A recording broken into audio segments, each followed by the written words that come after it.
Welcome back, Heroclix fans. Today I have another Heroclix team building video for you guys. This one is a particularly interesting one. As you can see really quickly off the top of your head right here, you can see, wow, what the heck is going on? And I will say, this is the product of a 30-minute team building session. And that's basically it. So I had a 500-point Golden Age tournament, and I had a little bit of time. I didn't have a whole lot of time to build the team.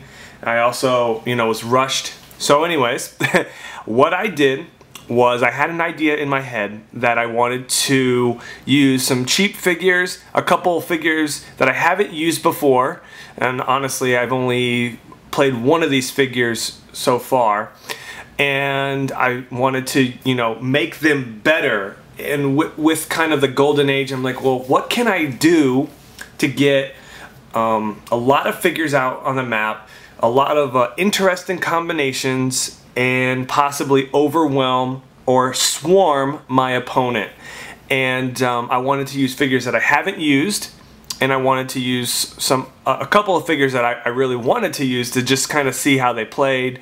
And this is what I came up with. So go through it really quick here, and you'll get an idea of what I was thinking, how it performed, and maybe a little bit of insight of how to build teams in the future for you, maybe make the game a little bit new and exciting, and challenge yourself to actually do stuff or build teams that are not comfortable to you.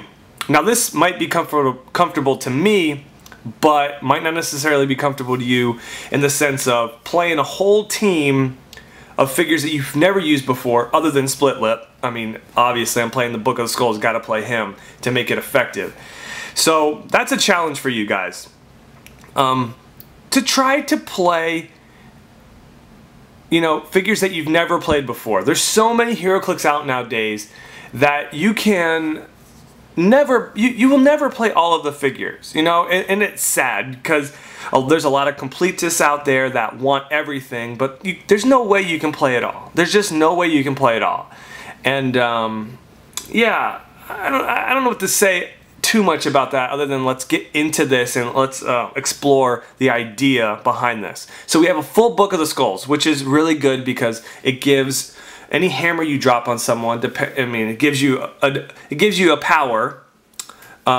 Could be either run and shot or charge, and then a lot of them have an additional power, like the Null's hammer will give you willpower as well, and Angrier's gives you steel energy and regeneration. So all the other ones kind of give you additional powers, could be a giant or whatever. Anyways, so we're looking here, right? And you're like, well, what the heck is what are you doing here, right? Okay, we have 50-point Colleen Wing. She has flurry, willpower, and precision strike. The idea with her was she's really cheap.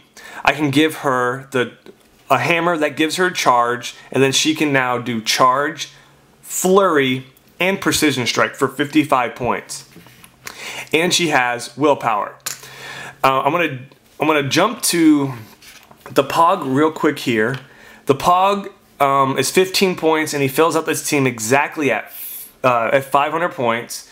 Because the team without the Pog is 485. Throw the 15-point Pog.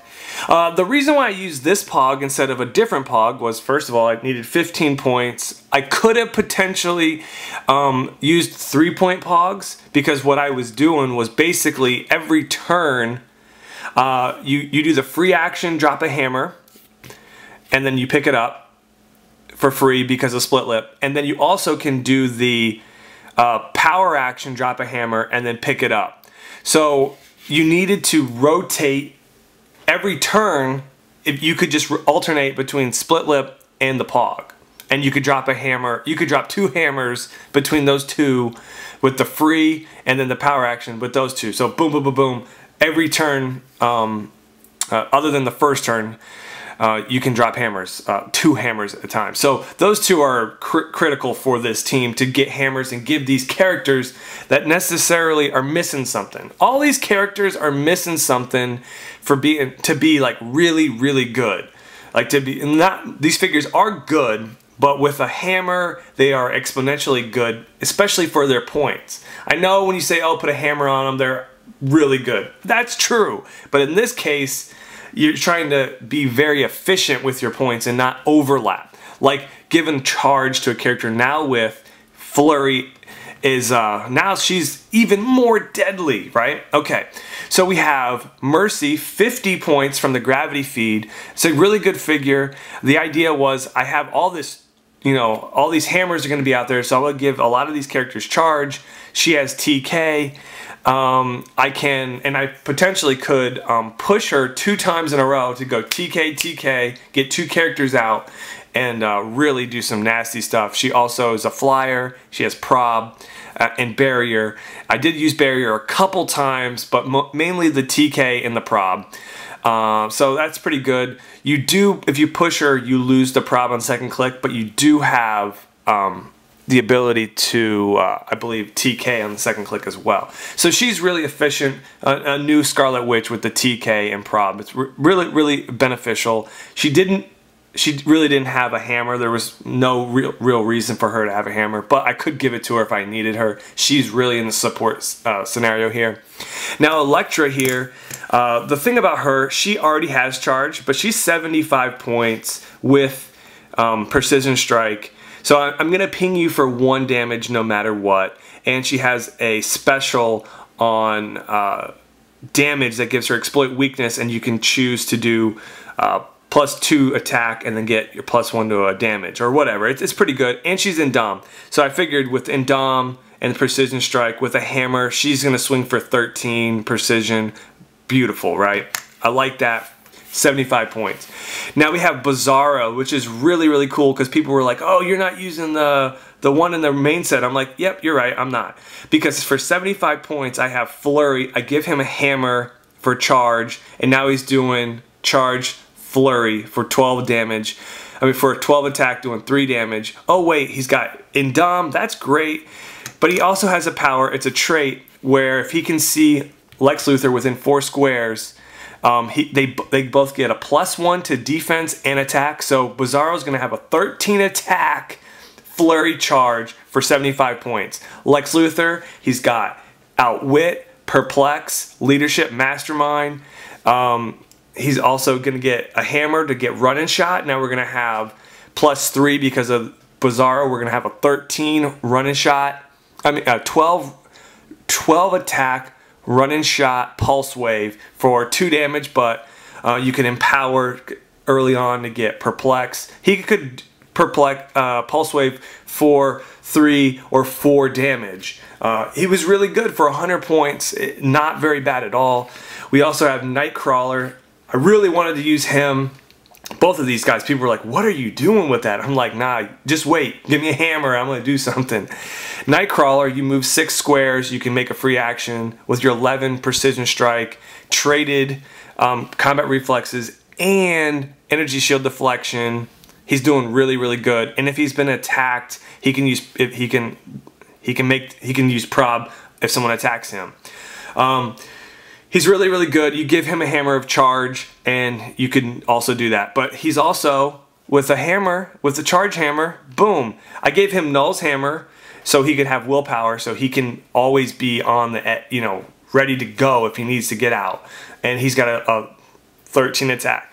With all these hammers, it's just really good. I don't really play a lot of resource. I mean, I don't really play this one that much, but for a big swarm team, it helps out really good. This team did 2-1. My final matchup, I really only went against a Superboy Prime and a head case. And Superboy Prime he had the full gauntlet, just went like the whole map and took out Elektra in 1 attack. I missed my super senses. And I actually had like 2 or 3 attacks on that Superboy Prime, and I was only able to get him off like his first click. I missed with my 12 attack pulse wave, which was I would have probably, you know, it would have really helped me a lot if I would have hit that. And then I did a flurry charge with Colleen, and my first attack did knock back. So I couldn't do my second attack. I just was not getting a break. And he got on the clicks where he could heal up every time if I regened up. It just was, every time he would like, I don't know. He was healing up, he was moving, it was bad. I was close. I got hit. He was on perpetually click 6 the whole game pretty much, but every time I would get some damage on him, he would be able to heal up, and eventually I just could not get it, and time was called, and I didn't get any points. But my team performed pretty well. There was a lot of options, but it did good the first 2 rounds, and it did good the last round, but that figure was just too much. And it is what it is. Sometimes it just doesn't go your way, but I made a couple crit misses and whatever. But anyways, hopefully you guys enjoyed this team building video. Never played any of these figures before. These are all gravity feed figures, 2 of the new Deadpool figures. These are from Slosh, Colleen, Nightcrawler, a bunch of new figures, new fun, just fun, you know, just new fun ideas, taking cheap figures, making them really, really powerful and effective at the, for their point cost. Alright guys, take it easy, and if you like this, please subscribe, leave me a comment on what you guys think, and yeah, check out glasscabinethobbies.com if you're looking for any singles, guys. Alright, take it easy.